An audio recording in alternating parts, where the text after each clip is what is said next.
everyone, and welcome to TIP Annual Conference 2022, themed The Parenting Advantage. We're bringing you coaches from all over the world, from Nigeria, Australia, Germany, Canada, the USA, and the United Kingdom, even India. Get ready, your mind will be blown, your parenting game will be lifted high.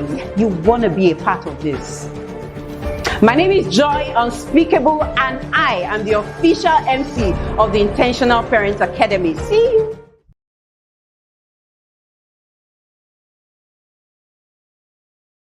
Everyone, my name is Ijama Uchenya, and I'm here to share a little bit about my journey in the inner circle. Prior to this time, I used to be that mom who was so busy, who bought tablet for her son so that she could have time. But that caused a lot of damages. And being in the inner circle has taught me so much, giving me a lot of knowledge, which I implemented, in getting my son to be who he is right now.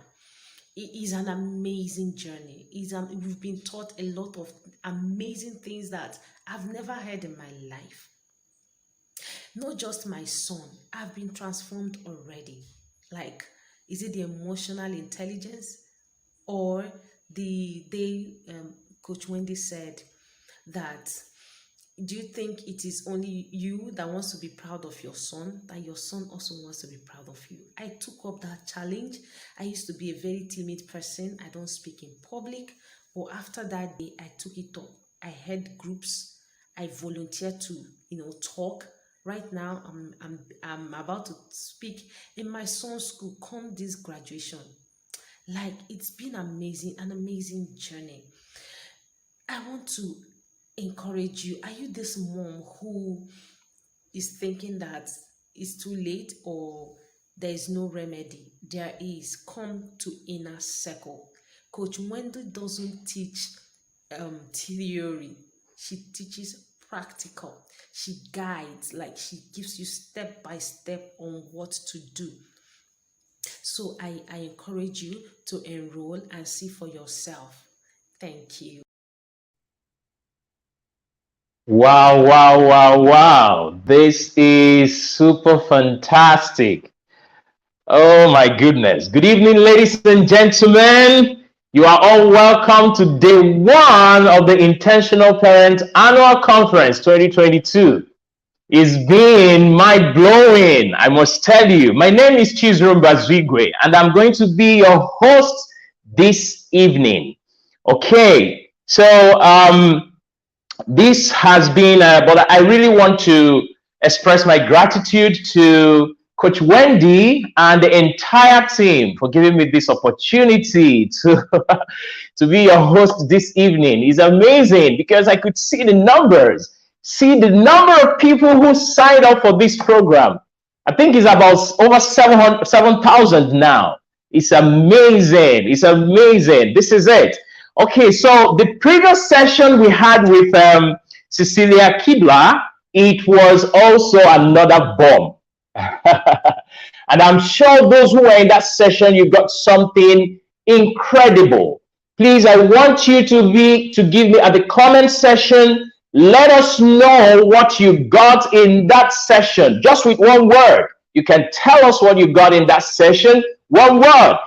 Or you can use a fire emoji. You know how we do it here. Yeah, Coach Wendy likes fire emoji. As a matter of fact, the number of the fire emoji will let us know how intense you got that session. So let's see what is going on. Okay.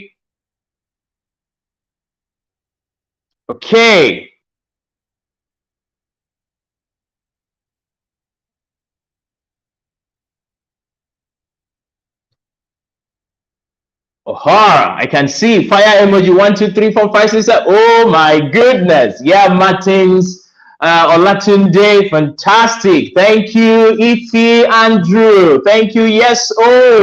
Give your children a choice to transition well. Amazing. As a matter of fact, one of the things that hit me was when she said She's been into this business for 40 years. Oh my goodness. It was amazing. I mean, I'm 40 years. That means this one has been into this journey for the whole of my life. I'm 40 years. Guys, this is serious. And that time, you can imagine a lot of our parents, they didn't even know anything about parenting in this manner. You know, yelling with calm. I mean, yelling, not to yell, and actually to parent with calmness, which is very key. So I tell you, this is something you need to, all of us, we really need to get this understanding, which is happening right into the inner circle. No wasting of time.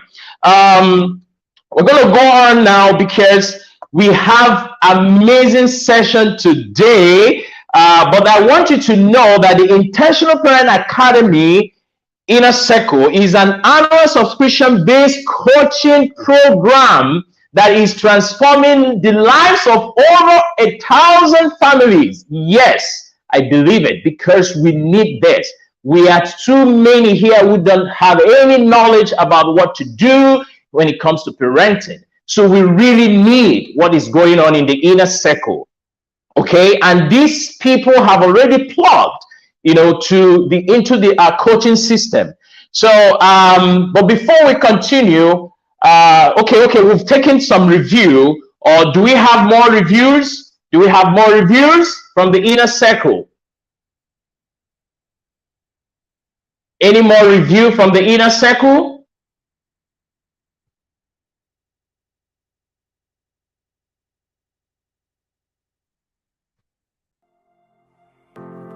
Ben Baldwin Ayansodo is a multidisciplinary professional and patented scientist. While he is a licensed behavioral change expert and therapist, clinical hypnopsychotherapist, research scientist, and a life coach whose area of work focuses mainly on studying human behavior at different levels, micro and macro. He is a certified relationship coach, luxury matchmaker, and engineer. As a behavioral change expert, his work mainly focuses on the neurological and cognitive aspect of behavior and behavioral change. Due to how quickly Ben helps people achieve that remarkable mindset shift, he is often described as a mind bender. Indeed, the scientist enjoys helping people make the connection between different life events and how to break free from retrogressive patterns. Ben believes success can easily be achieved in life through understanding the psychological dynamics involved and making a deep paradigm shift in a simple way. He has worked with a lot of top leaders, managers, performers, and coaches. Ben deeply believes that everyone has a good shot at success in life because they deserve it. As a co-founder of Chataya, a platform that offers relationship coaching and matchmaking, he continues to passionately shell out happiness among singles who seek to find their perfect companions across the nation. With Chataya in place, many uphold his expertise as a life-changing exploration of passion, self-discovery, and love that equips each prospect to step into his absolute best self. Ladies and gentlemen, please welcome to the Intentional Parent Annual Conference 2022, Ben Baldwin Ayansodo.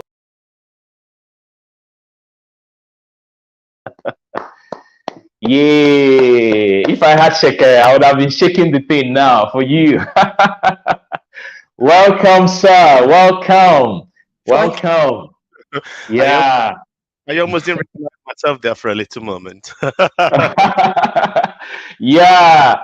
I mean, that's huge. You've gone so far to get to become who you are, and that's what we're saying.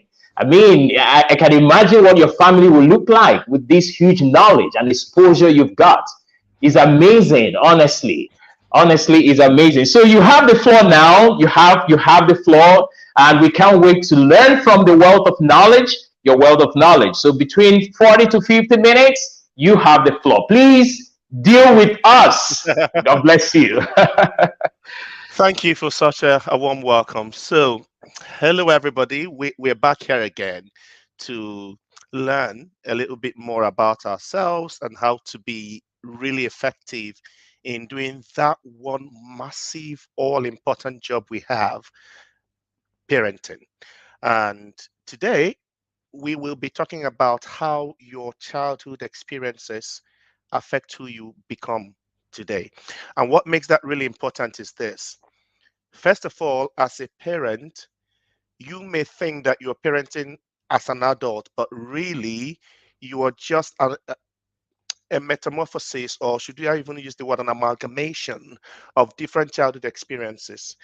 And the second part of why this is important to talk about is you are now shaping, you are now giving experiences to people who will become adults tomorrow. And if there was a third part to it, then that would be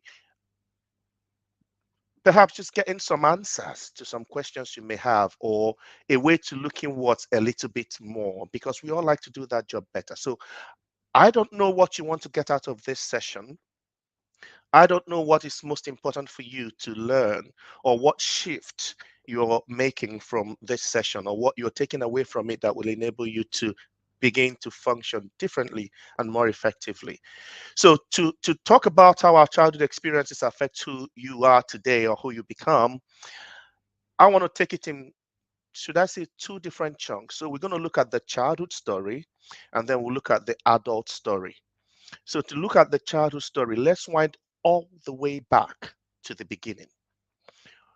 You see, the human species is a very dependent species, if you would. So if you have a baby giraffe or a baby elephant or a baby cow, give give it a few minutes or a couple of hours and it's up on the feet running. But that's not the same with a human baby. A human offspring is totally helpless at the beginning and needs all that cuddling, all that holding, all that attention for a very long time. And in that moment, a lot of things are happening internally. And if we start to look at ourselves as a system of energy, so if I open my head now, you're not going to see red or yellow or green or anything like that. You won't see anger, you won't see happiness, you will see electrical signals and you see chemicals and that sort of thing. So that energy system as a child starts to evolve, starts to interact with everything else happening around and begins to form.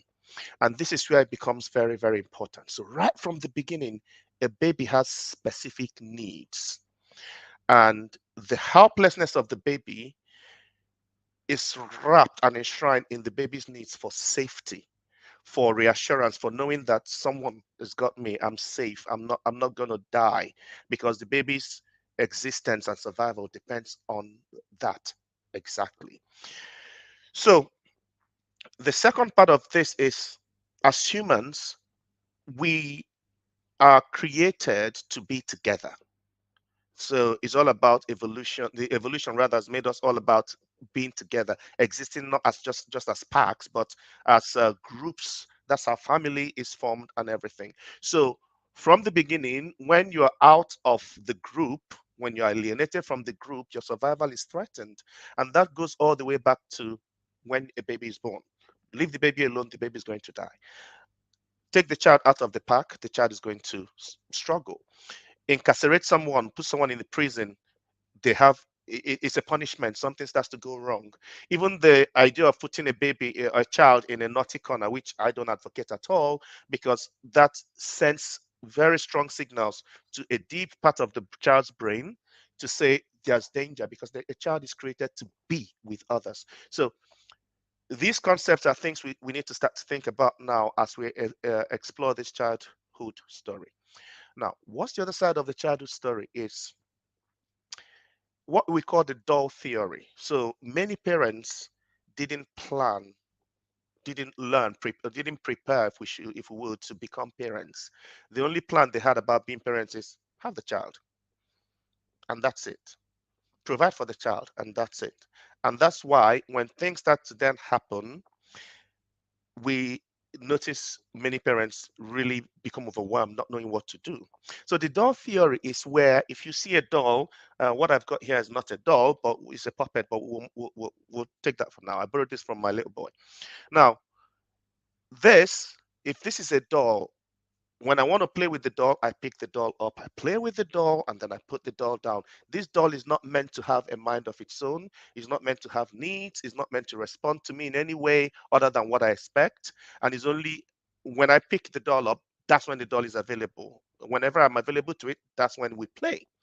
Now, does this sound familiar in your interactions? So many parents have this doll mentality for their offsprings. So my baby, my cute baby, I'll play with my baby when I want, and when I don't want, that's it. But then along comes the baby, and the baby has a mind of its own. The baby will wake you up in the middle of the night because it needs nappies changed, it needs to eat, and suddenly you realize, oh my God, I can't put this baby down just when I want. And that's where things start to happen, things start to go wrong. And then not only have we been parented with the doll mentality, we start to try to force our kids into that. This is why many parents try to live out their own lives through their kids. Okay, so the childhood story becomes one where the child is perpetually wondering what is wrong with me. The child's needs are often completely ignored because, from the doll theory perspective, you're not meant to have needs.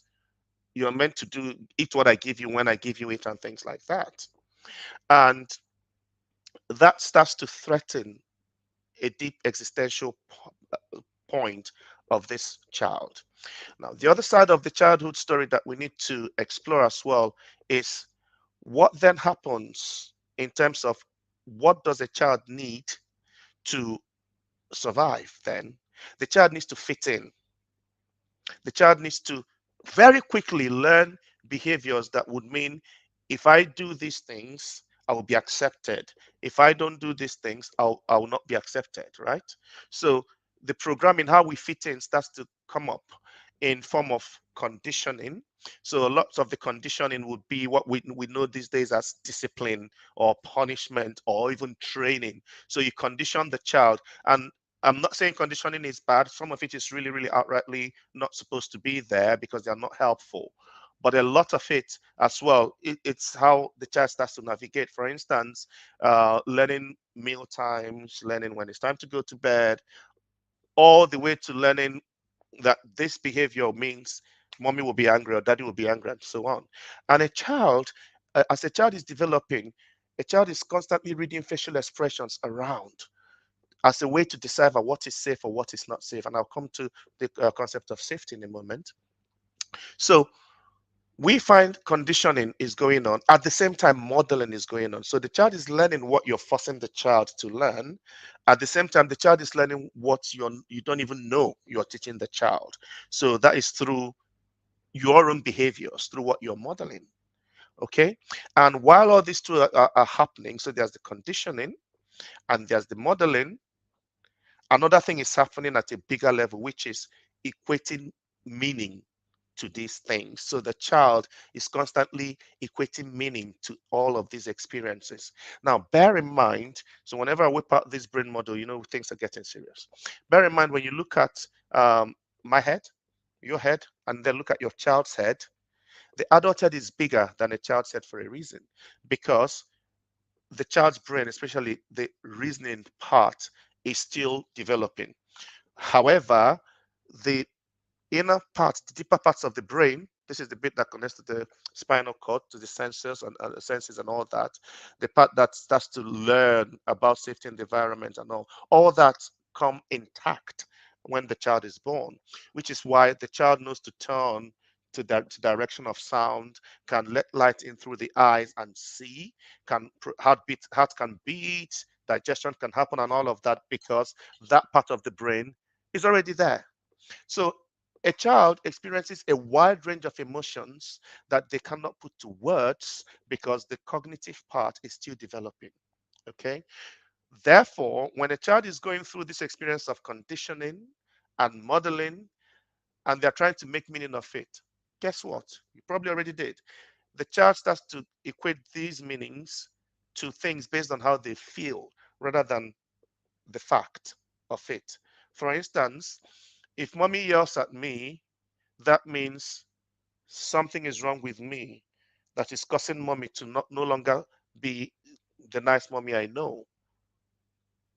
If daddy and mommy are arguing, it means something is wrong with me, because if nothing was wrong with me, they would be playing with me instead, and so on. So children start to make meaning, create lots of their meanings, equate life experiences to mean things about them, because they are yet able to process the world of other people. So they make it all about them, which is why we tend to think that kids are selfish. They're not. They just don't understand other people's worlds. They don't even understand that other people have their own worlds. And guess what? We take these things into adulthood, which will come to when we start talking about the adult story. Right. So, how is it happening in a child's world then? Well, a child starts to register these different things, trying to make sense of that one thing we called safety. Is it safe or is it not safe? So, the entire thing that this human system is doing at a cellular level is processing safety. Is it safe or is it not safe? That's all. So, when safety is perceived, the cells can continue to grow. When safety is not perceived, the cells start to close down. Okay. And it's really, really, really key to understand this. Now, remember when I showed this brain, I showed this bit, right? That connects to the central nervous system is called through to the senses, right? And what happens is if you've ever walked into a place and somewhere, somehow inside you, you think, oh, uh, this place feels somehow. That is because your five senses have interacted with the environment, because you're always scanning for cues of danger or cues of safety. And every living thing does that, scanning for cues of danger. I mean, a little bird knows to run from danger. A rat knows to run from danger, and they're not cognitively advanced like humans. So this is happening at a deeply primitive level, our deep need to be safe, to survive. So there's a big word for that called neuroception, which is how your central nervous system is constantly scanning for cues of danger and cues of safety in the external environment. And then the opposite also happens, which is called interoception. So it's happening inside, where it's also scanning for cues of danger and cues of safety inside. And that's where the real thing starts to happen, as I will get to in a moment. Now, the other thing about how children, the other side of the childhood story, is in what we call positive experience. This again plays out in adulthood. So what the brain calls positive experience is something it is familiar with. So if it's familiar with it, it's positive. If it's not familiar with it, it's negative. So positive experience in the brain is not really a fun experience. No. If a fun experience is familiar in the brain, then it will call it positive. If an experience that's not fun is familiar, it will still call it positive. This is why change is a little difficult sometimes, because if you're trying to do something new, the brain thinks, ooh, there's a threat to what we are familiar with. Can we stop it? How are we sure this is what we need? Okay. Except you make it as a choice rather than something you must do. That's the stuff to change in language there that makes a difference. So, have you wondered as an adult why you see people who date the same idiot with different faces, right? Each of the people they are in a relationship with have the same behavior, or people who seem to say, oh, this one just likes trouble. They just engineer it somehow, and so on.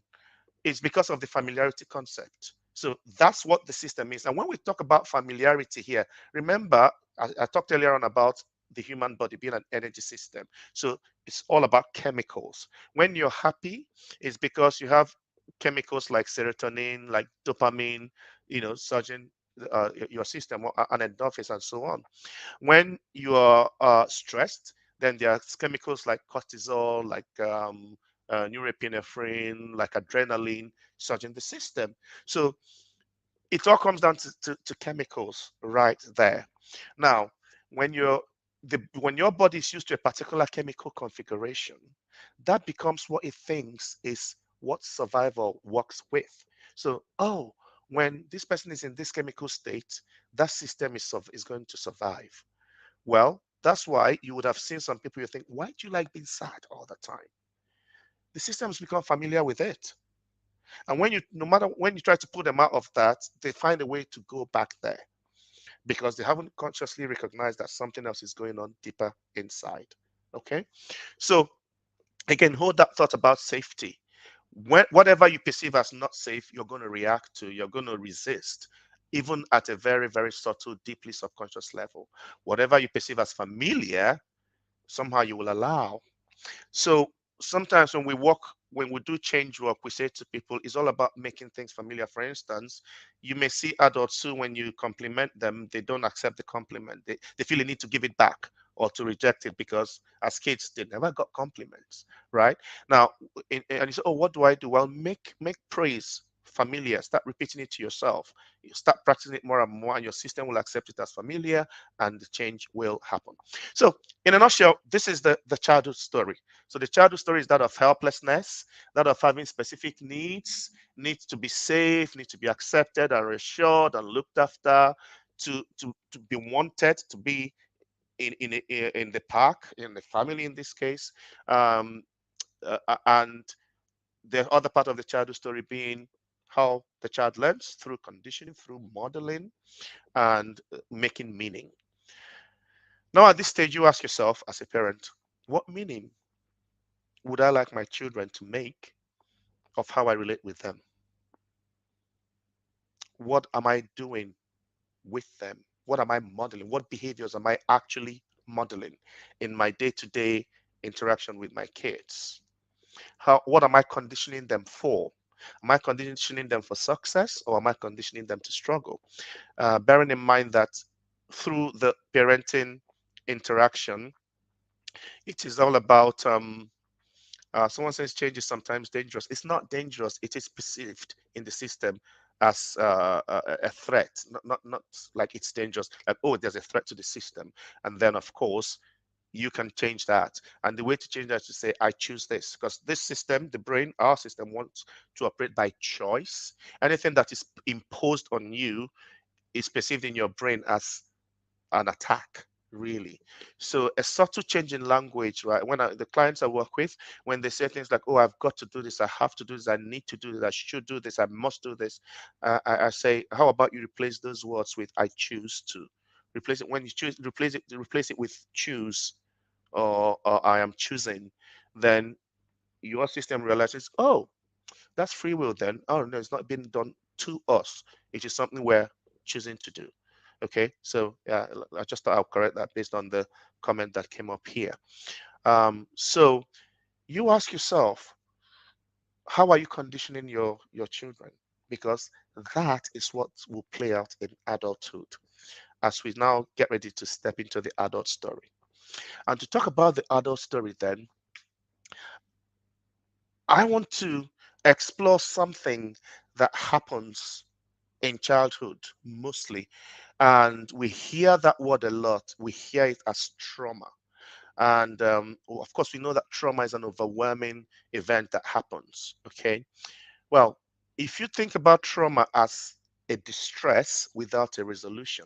So in life, we have different events that happen to us, and the moment we can take that life experience, that particular event, the moment we can create a positive change from it, or add that to our life experience, the event adds to the life experience rather than taking away from it, then that's a good experience, right? While in a trauma, it means that I get into a distressing event and I can't create a positive change such that this experience doesn't add to my life experience, but it takes away from it, then I've been traumatized. So trauma is not all about the extreme stuff that happens, right? It is those extreme stuff are also trauma. However, there are the little ones and the unresolved whys. So the child is maybe you were an only child for a while, for 4 years, 5 years, you had all the attention, and then another child comes up, and suddenly that baby has all the attention, and you don't know why you now no longer have attention. That sort of unresolved why is a trauma. In another way to explain that is where, because it wasn't resolved, that distressing situation wasn't resolved, usually either by yourself or by a responsible adult. And if you think about childhood, you expect mommy or daddy or any adult to resolve it, right? But when they couldn't do anything about it, or they are the ones causing it, then it becomes an unresolved why in the head, which is then held in the body somehow. And something interesting happens when we get traumatized. So this part of the brain here, right here, is constantly taking snapshots of the state of the body chemically. And when it takes that all the time, so that in any situation, when your five senses pick up stimulus in the environment and send it in, your brain will compare it. Do we know what this is? Is this familiar? Have we seen it before? If it's familiar, oh, okay, that's fine. Run the program. If it's not familiar, does it look like anything that we know? If yes, run the program. Doesn't it? Ooh, right. Let's decide how to deal with this. Now, this is very key, because it's almost like saying that your physical body, through your senses, your physical body's got a memory of its own that is not just cognitive remembering. And that's why we find ourselves in situations where someone may trigger something in you for nothing bad they've done, but just because in that moment your body compared stuff and decided, oh, let's run the program, and you run a reaction that is inappropriate or to what has happened, or disproportionate to what has happened, but just because the body is doing a memory. And uh, the other side of that as well is, when a particular sound triggers an emotion, or a smell triggers an emotion, right? Now, you may see someone who, let's say the day the trauma happened to someone, it was a big bulky person in front of you, and this was 20 years ago, and then you're at work or somewhere and a big bulky person stands in front of you, your body freezes up instantly, your body does a memory, and you wonder what's going on here. Okay. That is again the body doing a memory, not necessarily cognition going on there.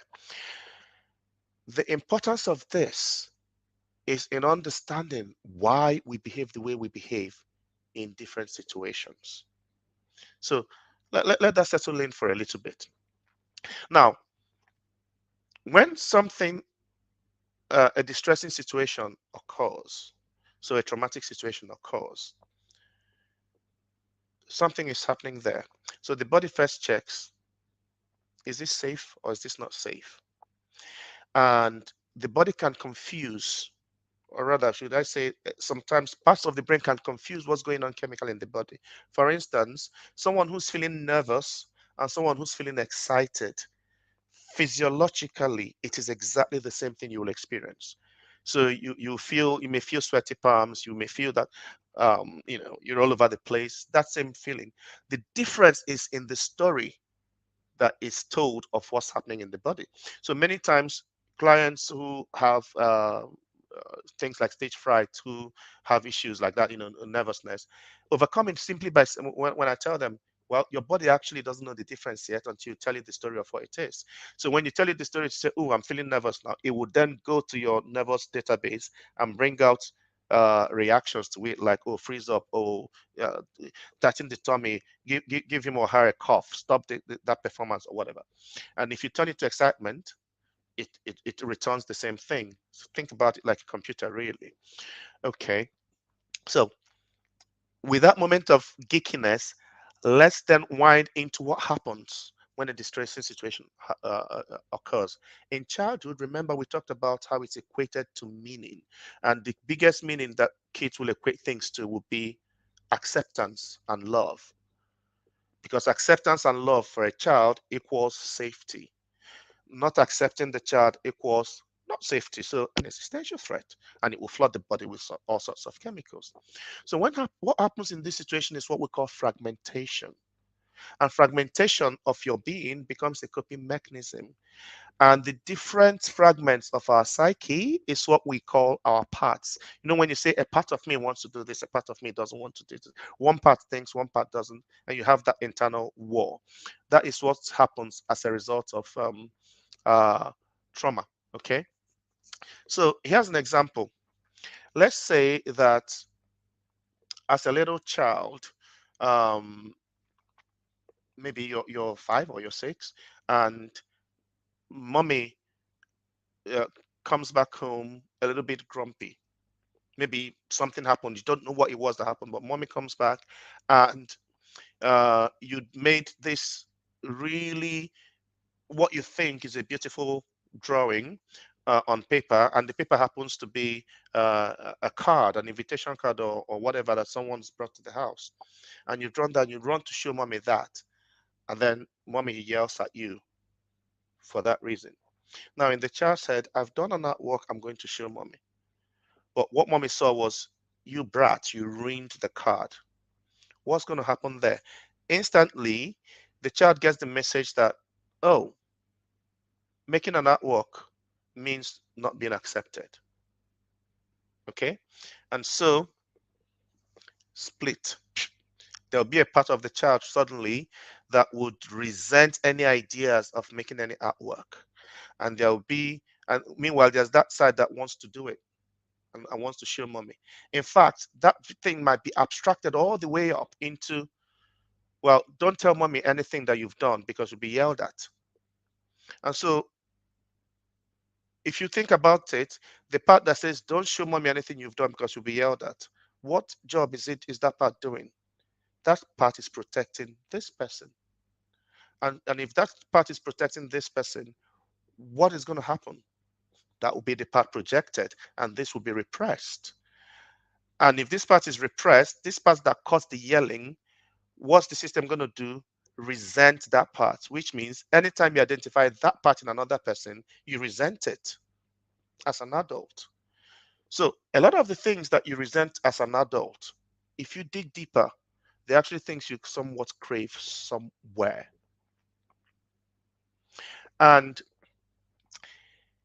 this takes us to the idea of personality, right? When we have our personalities, well, there's something interesting about personalities you need to understand. We all think that our personalities is the authentic us, but in reality, is the part that kept me safe as a child that I would hold on to, right?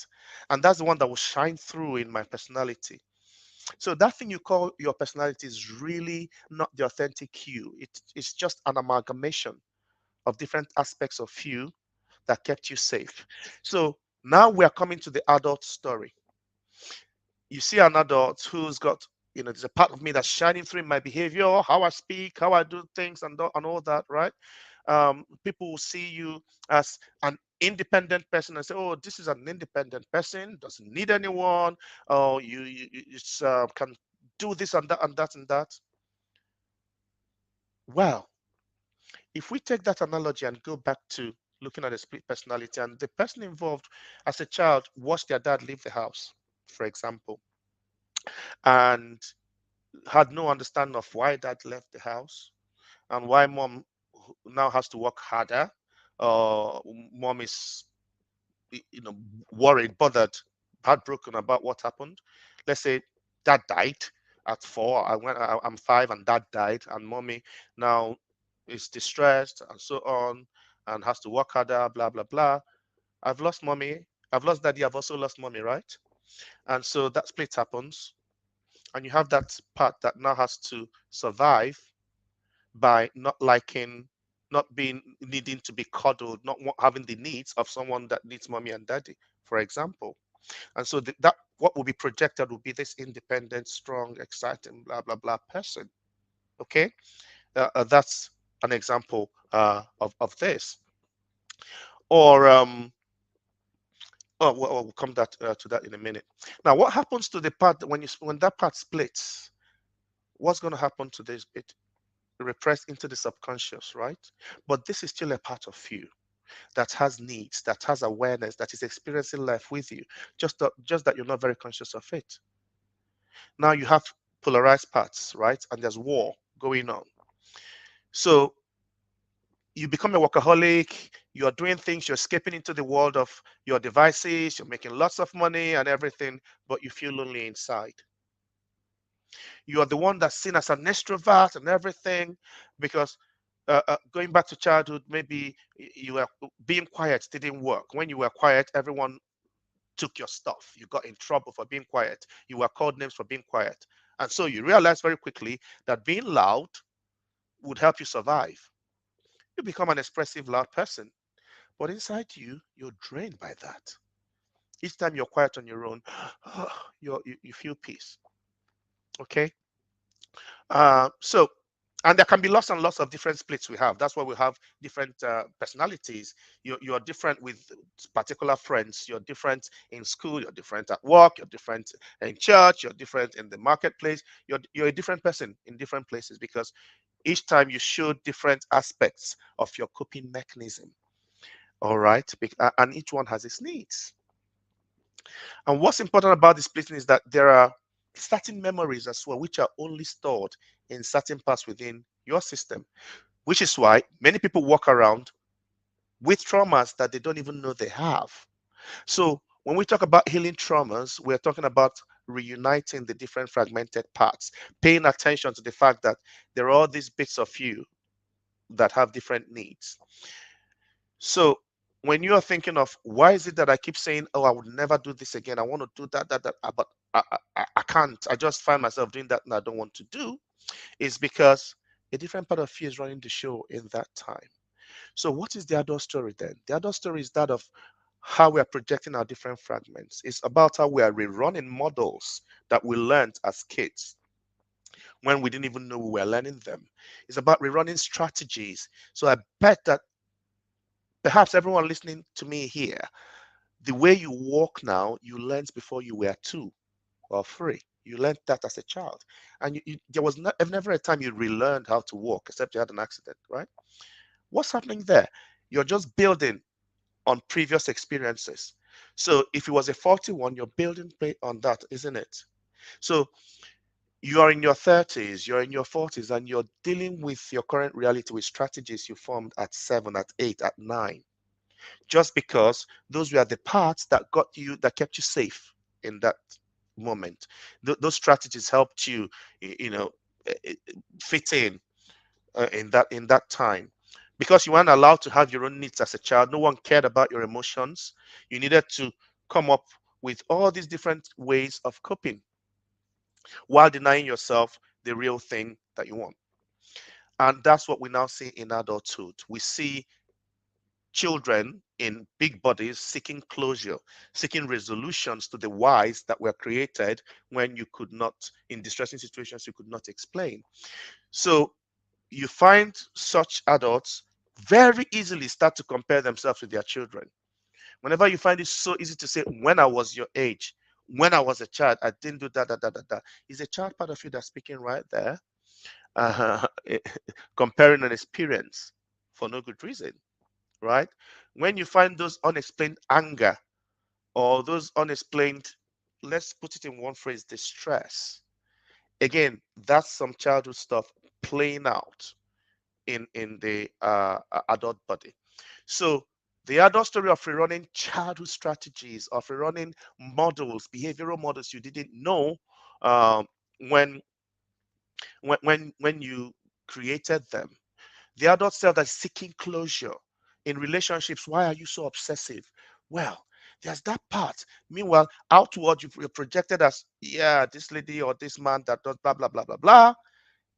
But when you are with your partner, you stifle them, you choke them, you feel like monitoring every single move of what they're doing. Why?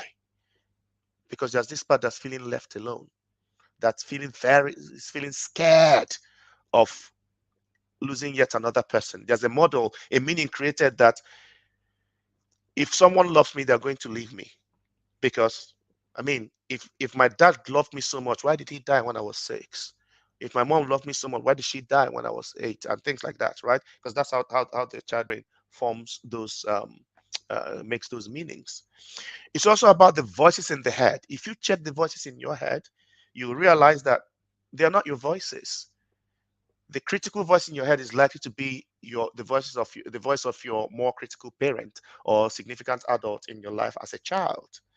And we've got all these voices, the ones that will talk down at us, the one that will tell you off. You have a voice in your head that tells you, oh, you're about to mess up and things like that.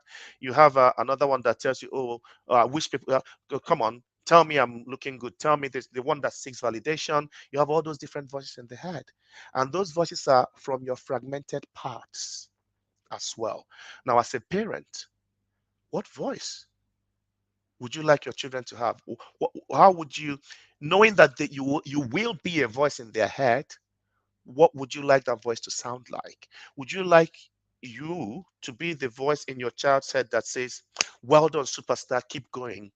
Would you like to be the voice that your child hears that goes, you matter, you're important?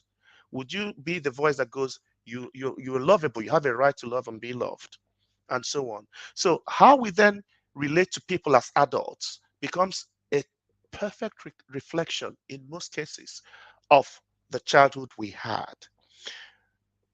As a child, as an adult, your model of deep, if I should use the word repressed view of love, is often based on what you saw at home, or your way, how you.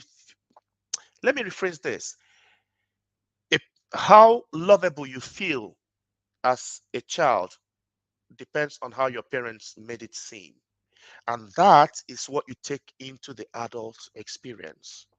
So many adults are walking around not feeling lovable, not feeling like they deserve anything they get, not feeling like they deserve even the love they seek, which is why they settle whatever happens and so on. That's a reflection of what's going on in childhood. And now that you understand this, how willing are you to be the one that breaks that cycle by letting your child know very important stuff, the basic needs of a child? You are desired, you're wanted, you matter, you're enough, you're lovable, you're safe. Can these experiences be introduced, reinforced, deepened, heightened, magnified in your kids because of you? Through, can you condition them to those needs? Can you model that in how you treat them, how you speak with them, how you interact with them? Would you be the one that creates such an environment, a safe environment, that the meaning your child equates to all of that is that of acceptance and love? So when you see those adults that somehow in their head, you may be a senior manager somewhere, a director somewhere, but still feel little, you now know why. You now know where that's coming from. Children that grow up in homes where it's all, like a third world war scene, it becomes the thing they're familiar with. And then they become adults who somehow or the other thrive in trouble. And when everywhere is peaceful, it just looks like, ooh, something is going wrong. So what am I saying in essence then?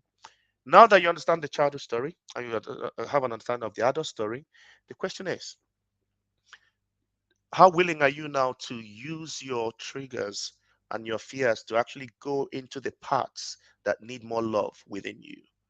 When you say, I hate myself, is one part talking to another, right? But what if those parts, rather than back each other, what if those parts can face each other? And you somehow in the middle, like I brought a third one, right? Going, yeah, you're my part, and you're my part. You kept me safe. Thank you very much. Hey, come out. Don't worry. I'm an adult now. It wasn't your fault that that thing happened. It wasn't your fault that mommy had those issues or daddy had those issues. It wasn't your fault that that person attacked you and so on. I'm an adult now. Come on. And you unite your parts. That is what wholeness is. That is what healing is. If you think about the word disease, is when this chemical system, this energy system is not at ease. It's at a dis-ease because the body holds the trauma and it will hold that trauma in specific places. And when you start to release, look at the parts of you where you feel pain, chronic issues, and concerns, and let those physical parts take you to where your psyche has been fragmented. When you look at the bits of you that you're not very proud of, where you feel shame, where you feel guilt all the time, where you feel like you don't measure up and so on, those parts were created from experiences that you didn't cause. So, first of all, it's not your fault. Secondly, you deserve to be whole. You can face your parts and start to be kind to yourself and work on those parts. So, to summarize, because I could go on and on and on, but I'm looking at time. The adult story is just a reflection of the childhood story, and we can't hide it. We try to hide it in many ways. We try to hide it in good clothes. We try to hide it in makeup. So the more makeup you put on, the more you should ask yourself, what am I masking? The more you feel like looking in a particular way, the more you should ask yourself, what's this really doing for me? Chances are you realize that it's all about that validation you seek that you didn't get. We find adults who are still seeking for their parents. Therefore, you expect others to validate and look after you like your parents didn't do. Because even though we fragment, our deep needs still remain, and we still long for meeting those needs in different ways. Maybe if I have a lot of money, I will feel like I'm enough. Maybe if I'm very successful and I have big houses, I will feel like I'm enough. Maybe if I'm popular, I'll feel I'm enough. Maybe this, maybe that, maybe that. And then, but it's not happening because that's not where that answer lies. So right now, are you willing to step up and be an adult by being kind to yourself and accepting of who you are, using your triggers, using your pains to find the parts of you that need some loving and some attention from you? I think I would have to leave it at that point for now, just in case anyone's got any questions they want to ask me in the next few minutes. So that's the summary. It wasn't your fault what happened to you. As an adult, you're playing it out every day in how you're processing the world, how you speak to people in your day-to-day interactions, even in how you look. And the good news is you can get the closure you seek. You can be whole again. Thank you. Amazing. This is fantastic. Thank you, Mr. Ben. I knew that this was going to happen because the profile cannot lie. Yes, the profile cannot lie, honestly. Thank you. And I relate to most of the things you were saying. I'm a psychologist, and this is completely true, because there is no way you can be a whole person without your childhood. You know, the childhood has played a lot to who we are today. So people are looking for that statement you made is a lot of people, a lot of adults are still looking for their parents, because a lot of scores were not settled at childhood and they are still seeking for it. Thank you so much. Thank you, Mr. Ben. And we will take questions. We'll take questions. So, and we want everyone to give us, put up your question in the comment box. If you have a question now, put it in the comment box. But before we read out the questions, we'll give you the time to put the questions in the comment box. We'll take another review from the inner circle. While Mr. Ben, you might want to take a water break as we get the questions in the inbox. Yes. Okay. So a review from the inner circle. Hi everyone, my name is Dr. Peace Igwe, a year 2 student in the Inner Circle School of Intentional Parenting, aka Inner Circle Academy. When I had my first child 11 years ago, I had zero idea how parenting should be. But deep within me was that quest to parent differently. Yet there was no structure, solid structure in place. 2 years down the line, with my second son in the picture, I started parenting with the little knowledge I had gathered from books and some teachings. But somewhere within me, I knew there should be more to this parenting. I went further in search of knowledge, and one of those days when I was earnestly looking for a solution to a challenge I had, I stumbled on Coach Wendy's page on Instagram. I ordered her book, The Discipline That Works, Got into the inner circle immediately, and that was it for me.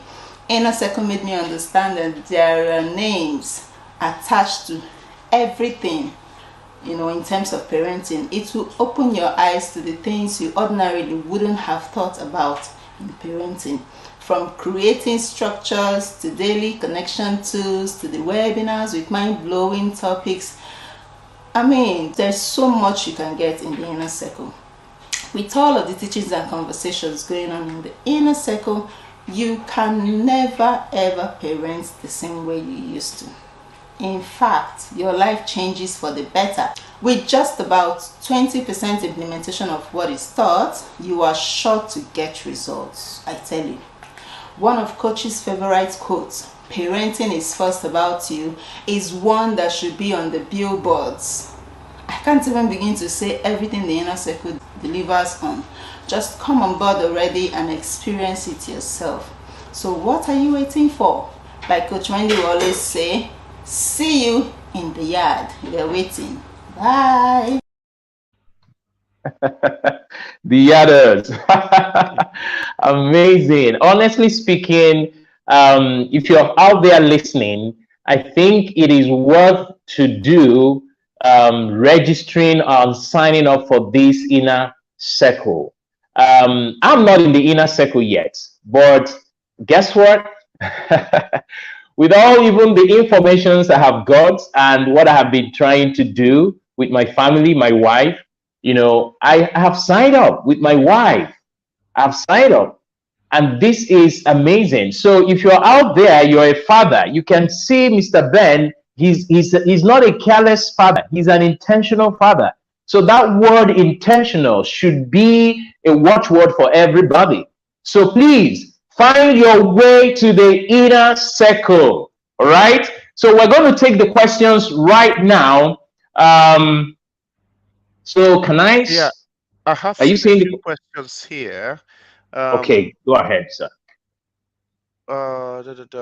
Someone asked, Choma asked, what causes stage fright in adults and how do I overcome it? I think I answered that already. So at some point in your childhood, something created an experience happened where you didn't resolve why you couldn't do something, and it's probably something that resulted in some form of shame or whatever it is. But that stage fright became a protective part that stopped you from experiencing a worse emotion as a result.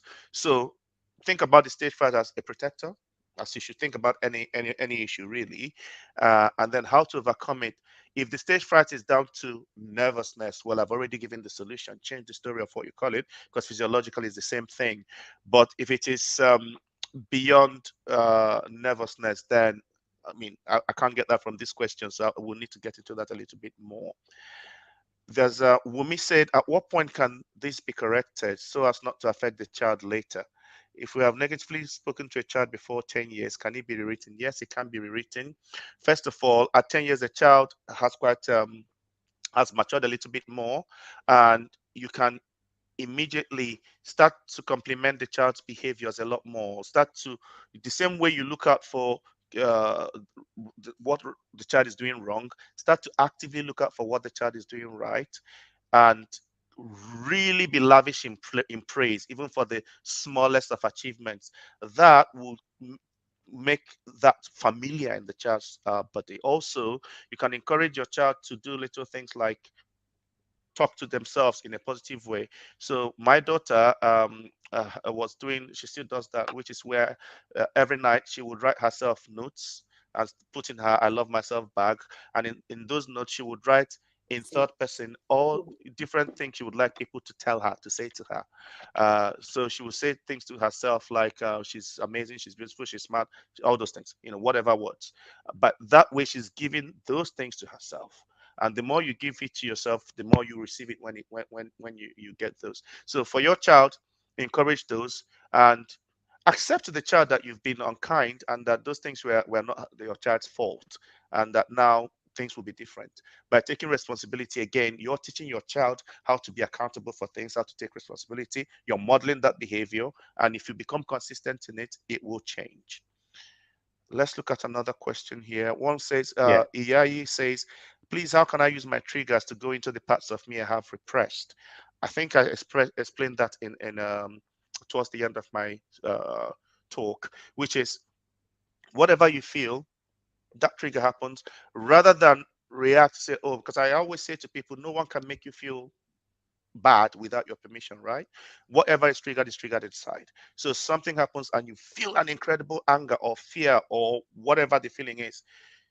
Ask yourself this question, because underneath every feeling is a thought or a belief system going under it, right?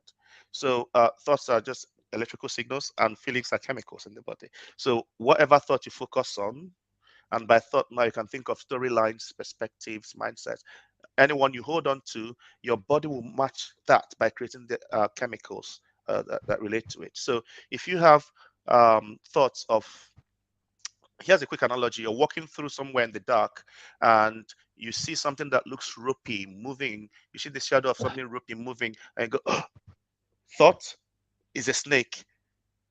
Body says, oh, danger, chemicals, adrenaline, cortisol, you want to run, you feel fright, right? But what if you're somewhere that you're feeling a bit lost and you need help, and you see a similar movement and you think, is that somebody? A different thought. What happens in the body? Hope, different chemicals, right? And you can go, help, anybody there? The same experience, but different stories. Mm. Okay. So when anything happens, any trigger, of course, feel what you feel, then step in and say to yourself, for me to feel this way now, what must I be believing about myself? Or what must I be believing about this situation? Or what must I be believing about the other person? Because it's always three people, three entities involved: you, the situation, and the other person. So what you think about yourself or the situation, that will come from your how you've done your equating and meaning based on conditions or events in childhood, right? And then what you think about another person might be your body doing a memory. So when you think about when that happens, you first of all become aware of what your storyline is. Then you can go into that storyline a bit more to say, wow, how did I learn this? Where did this become my truth? Now you're doing some introspection, right? Also, when the trigger happens, remember, it's a part that is triggered, right? So rather than be unkind to that part, first of all, be kind to the part. Go, oh, I hear you. So if you ask my son, who is almost 5, he goes, I'm angry. I said, okay, what do we do when we're angry? So we breathe, because when you breathe, you're coming back here, right? You're not in your head, you're coming back to the body. You breathe, and then you say to the angry part, remember it's a part. You say to the angry part, I know you're angry and it's fine, and I still love you.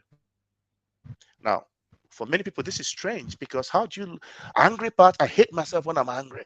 Because I hate angry people, because anger is bad. No, anger is a protective emotion, actually. So when you realize that it's a part of you that's angry, that's why you know that you're angry. The part that knows that anger is happening itself is not angry. Think about that. Just like when you say, I'm so confused, the part that knows that there's confusion has absolute clarity, because you're never confused about being confused. You're clear that you're Mm. confused. Okay. Mm. So we are constantly creating these polarities. So Mm. this is how you can begin to go inwards. Be kind to yourself, no matter how you've been conditioned to shame, or you've been conditioned to guilt, and so on.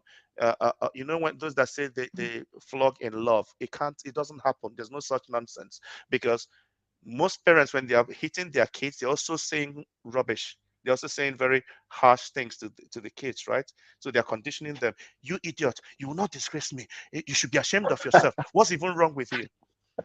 Well, if mommy doesn't know what's wrong with me, how do I know? Right? That's the problem. Oh, idiot, mommy thinks I'm an idiot. I must be an idiot, and so on. So those voices are Mm. created, those things are created.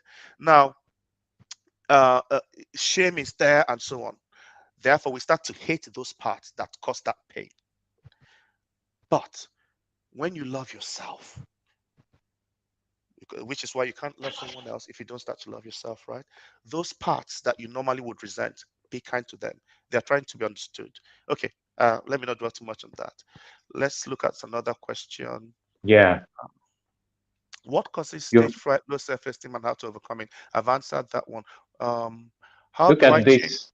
Okay. Yep. Uh, Yeah. Yeah. they want. He says, if you have an 18-year-old that always wants to be affirmed, to affirm him, dressing, accomplishing tasks and landmarks achieved, what do you do? I'm not seeing the question. Oh yeah, if you have an Oh, 18-year-old that always wants yes. you to affirm him, dressing, accomplishing tasks, and blah, what do you do? Affirm him. What that is saying, showing is that the 18-year-old was not affirmed as a child, and now you have a second opportunity to fix that problem. So don't even start saying to the guy, "Oh, aren't you too old for this?" No, you're just re-traumatizing the child.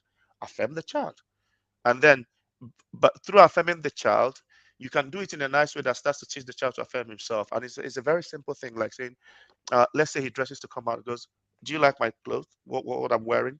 And you can say, "Do you like it yourself?" Always put it back to the child. Say, "If you like it, I like it."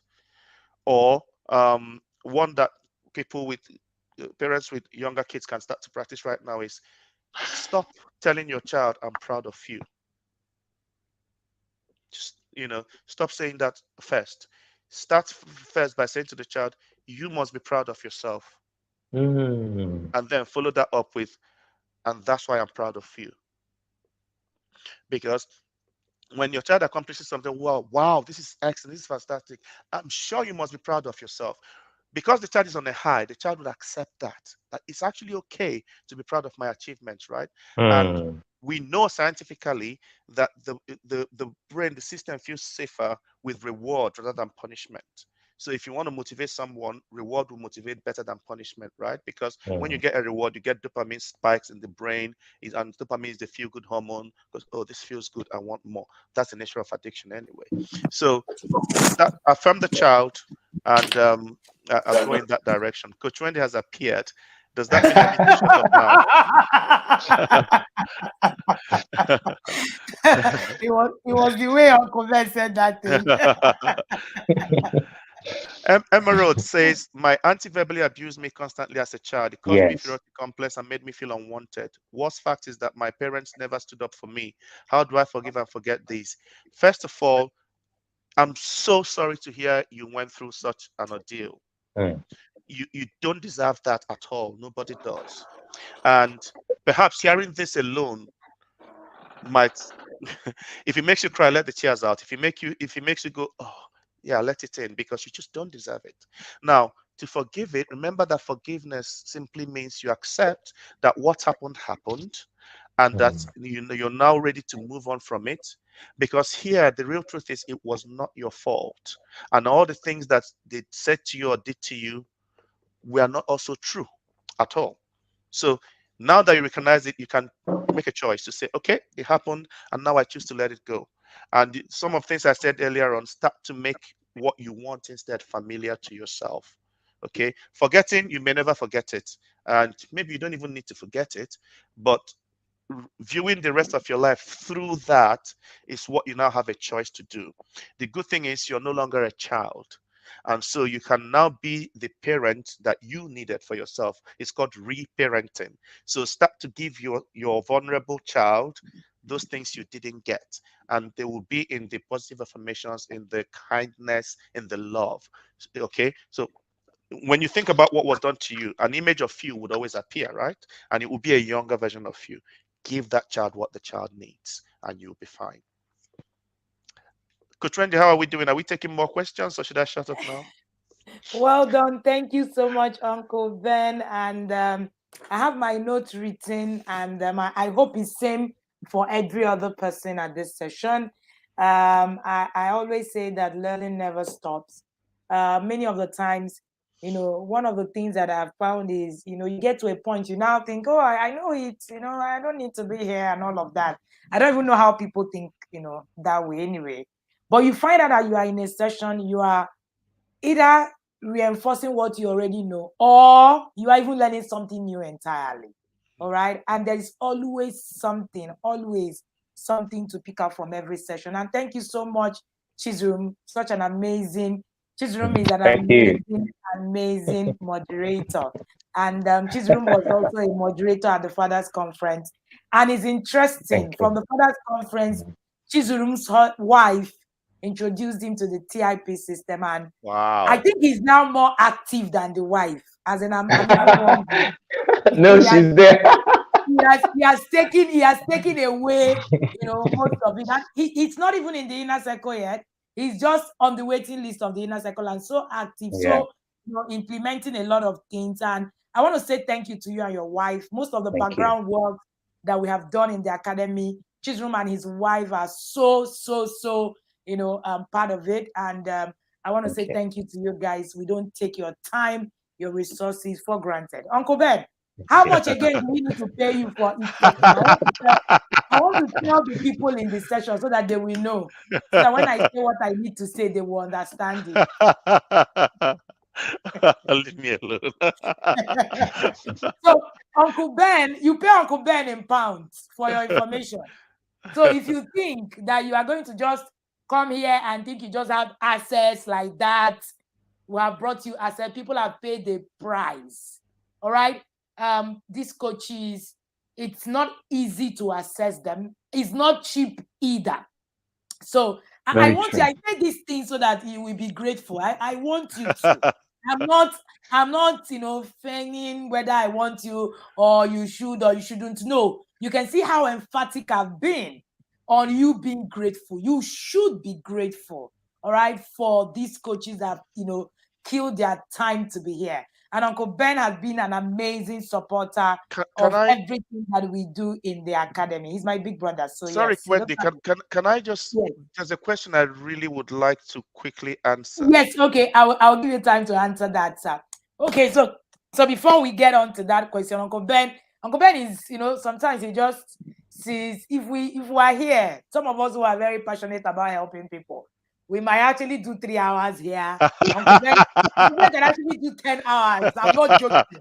As in, for real. I'm not joking. As in, he's extremely passionate like that. And so thank you so much, sir. I really do appreciate your time. So whoever Uncle Ben's question, he saw the question, you must be very lucky tonight. But before Uncle Ben answers your question, I want you to go on social media and follow Uncle Ben. He's on Facebook. That's his most active social media page. Uncle Ben. If you put Uncle Ben, you'll find him. All right. Uncle Ben is the only Uncle Ben. It's Ben Baldwin. Yeah, you find me. Right? Ben Baldwin. You find him on Facebook. Follow him. He shares a lot of great insights.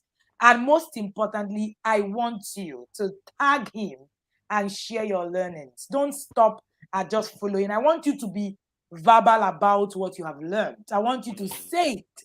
Let people see that you're learning something, and let people also know that you are at this conference. I also want you to invite your family, your friends.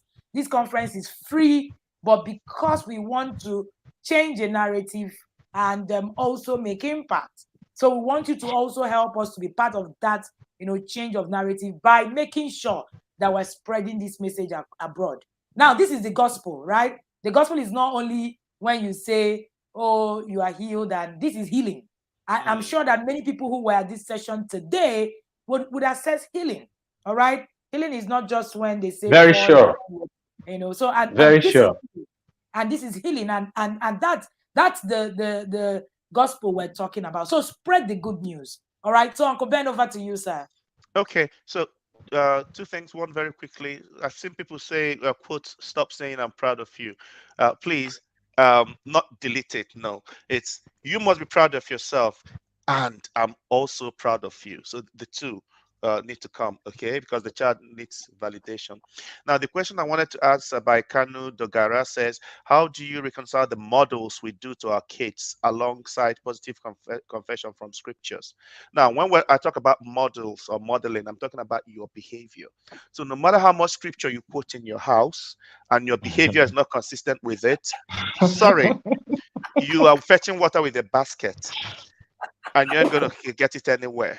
So the models and the modeling is about your behavior. Is it consistent with what you're saying?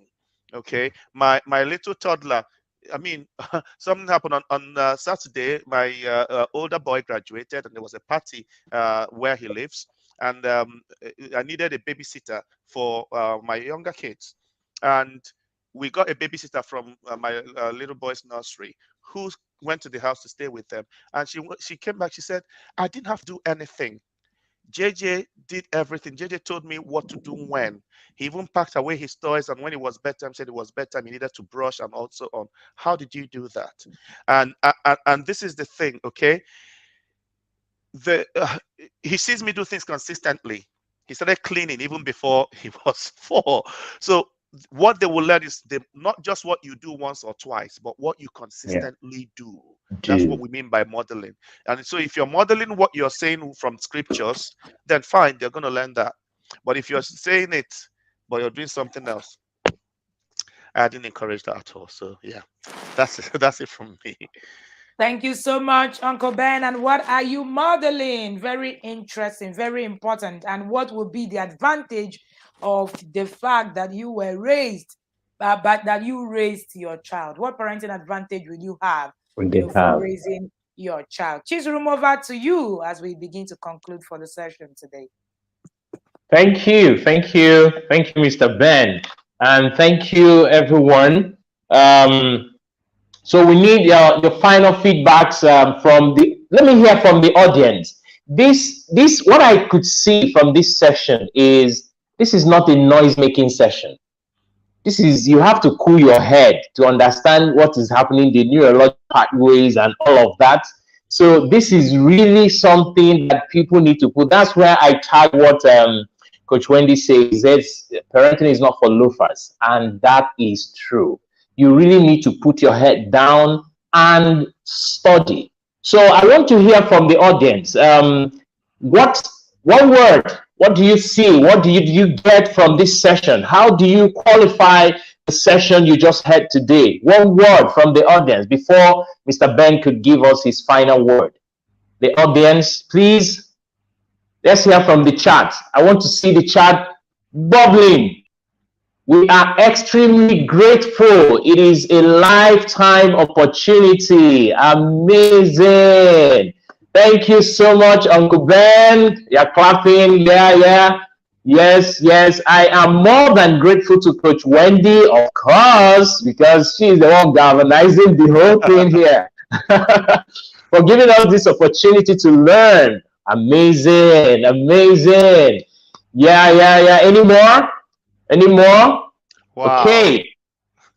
So Uncle Ben, you can see this is really, for me, this is key. I think in this part of the world, we really need to hear this. I heard Ebuka the other day saying, Coach Wendy, even if you want to say the exact thing you have said before over and over and again. I mean, that's what Mr. Ben is saying here, that we need repetition to actually embody that thing and practice it. So we need to hear this again. We have to become children again, to hear it over and over, to become what we can use as our concept at this stage. So we need it in Africa. So thank you, Mr. Ben, and thank you, Coach Wendy. But Mr. Ben, before you go, what parting words are you going to give us? Your final words. Well, thanks everybody for your beautiful feedback and all that. See, what I'm leaving you with is this, and really take this in now. You matter. You are lovable. You have a right to love and be loved. You can be whole, and you can make your children have a better experience through the change that you're allowed to go through you now. Nothing you went through was your fault, and it's okay to let that go now and move on. So I believe in you, and for being here, you are connecting with not just information or knowledge, but also a resolution and freedom of choice to really change and heal deeply now. So go on and let this happen. Let these words just ripple through you, allowing the change that needs to happen to happen. And thank you for being so kind to yourself and so regarding of yourself to be here. I appreciate it. It's a privilege for me. Thank you. Thank you so much, Uncle Ben, and thank you, Chizurum. And this is the end of day 1. You're going to be here tomorrow for day 2, where we're going to be having Mary Beth Chima at 3 p.m. The session starts at exactly 3 p.m. tomorrow, and we're having 4 amazing coaches. We're having 2 coaches from the US, 2 coaches from Nigeria. Incidentally, today, all the coaches we had were from outside of Nigeria. Uncle Ben, even though Uncle Ben is Nigerian, but he's speaking from the UK. So yes, thank you so much, Uncle Ben. It's been an amazing time with you. And thank you for honoring us with your time again and again. We are honored and we don't take your time for granted. So tomorrow, we're going to be having Marybeth Chima. Marybeth Chima will be speaking at 3 p.m. and she will be speaking on parenting support as the most important springboard a child needs on his journey, on her journey to purpose. Trust me, you want to listen to Marybeth. Marybeth has that thing about being a mentor parent.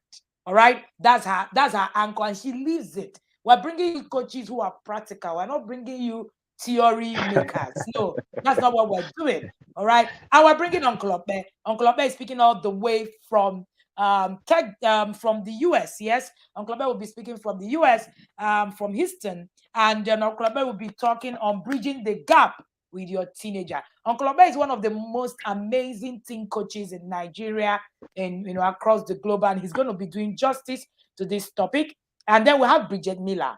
Bridget Miller is called Parenting with Intention. She was one of the people that I actually came in contact with when I started my journey on intentional parenting. In fact, she was one of the people I took her courses, very early in my journey. And Bridget Miller, I'm going to have the honor to have her tomorrow, all the way from Canada, talking on parenting with patience and intention, how to become a more conscious parent. And then we will close tomorrow's session with the king of boys, Ebuka Obika, the boys coach. And Ebuka will be talking on the parenting advantage of raising wholesome boys. You don't want to miss that session. I have 2. I have 2 boys. Just make sure that you are there. All right. If you have a boy child, make sure you're there. See, the tomorrow's sessions are sessions you want to prepare for. Shut down from your 3 p.m. to your 6:30 p.m. Trust me, it will be worth every time that you spend. And my moderator today, amazing Jesus, thank you so much for being here, and thank you for being so passionate about this. I've not seen many yadas in waiting that is as passionate as Chizrum and his wife. I'm saying it publicly. It's so amazing. I don't even know what will happen when they become yadas, by December, when they now get fully into the academy. I'm looking forward to really doing amazing things with his family. And thank you so much for doing this with us. We do not take it for granted. And shout out to the TIP Academy team. Today alone, I had one of the team members, the video rendering. He walked in my home because, in fact, he didn't sleep yesterday night. I had to get him up by 6. I think my PA woke up at 5:30 to be at the office at about 6. I do not want you to think that this conference is free. Never ever. It's not. There are people who are paying the price. Chizrum is right here, paying a price, and you are here listening. We are all paying a price. Please do not take it for granted. All right? Please ensure that you are going to implement, and most especially ensure that you join the academy, because there are no tips and hacks here and there. You need repetition. You need to hear these things. You need to actually be held accountable to actually do these things. Chizrum, your last words as we close this session. Yeah, thank you, Coach Wendy. I'm super delighted, honestly, because this is in my heart. I have yearned for communities like this. We need multiplication of this kind of community, and that's why I'm coming here. I'm coming so that I join, also learn and join force with every good person. They said iron sharpened iron, so we need this in this part of the world. And look at the kind of sessions that has happened today or have happened today. Amazing sessions. So if you're out there, I will charge you, especially the men, the fathers. I mean, gone are the days when we leave this thing for the women. You should rise. You are the priest of the home. Please take this charge. Help your family. Come into this training. Learn. There is nothing to lose in learning. There is nothing. The Bible, when the Bible says in Proverbs 1:5, it says, a wise man hears and increases learning, and a man of understanding attends wise counsel. Like your counsel, your place is a wise counsel, because you're not telling anybody to go and kill anybody, to go and do anything wrong. Everything we've been hearing are positive vibes to help us become better human beings. God bless you, and God bless all of us who are listening and who has made up their mind to be part of this. Thank you. Thank you, Mr. Chizurum, again, and thank you, Uncle Ben. And it's a wrap. TIP Annual Conference Day 1. It is the parenting advantage. What advantage would your child have because you raised them? I think that's one question every single one of us will need to answer today. Ask yourself again, will I be an advantage to my child, or I'm going to be a disadvantage to my child? You are the parent, and you have everything to make or mar your child. Thank you, everybody. And the men, you heard Mr. Chizurum. Make sure that you understand. My husband was in that documentary saying that parenting is first for the men. The women are just helpers. So please, take the lead. We will help you. We'll be very glad to help you on this journey. See you tomorrow at 3 p.m. when we resume again for the TIP Annual Conference. This is a revival. This is the Parenting Shiloh. You don't want to miss it. You miss, you lose. See you tomorrow. And you remember, parenting is not for loafers. It's either you come hard or you go home. Thank you, and see you.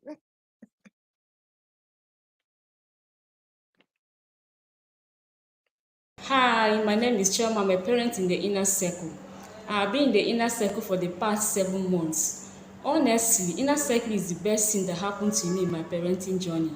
Before now, I used to think that parenting is about doing it the way it works for you. But since I joined the inner circle, I've learned that parenting has principles. It's not about doing it the way it works for you. Until you follow the principles of parenting, you will not get it right. Inner circle has taught me how to parent with ease. It's not about shouting and yelling and beating your children. You know what? My kids are fine.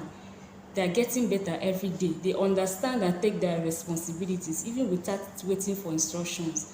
Join Inner Circle today and learn principles of parenting broken down step by step.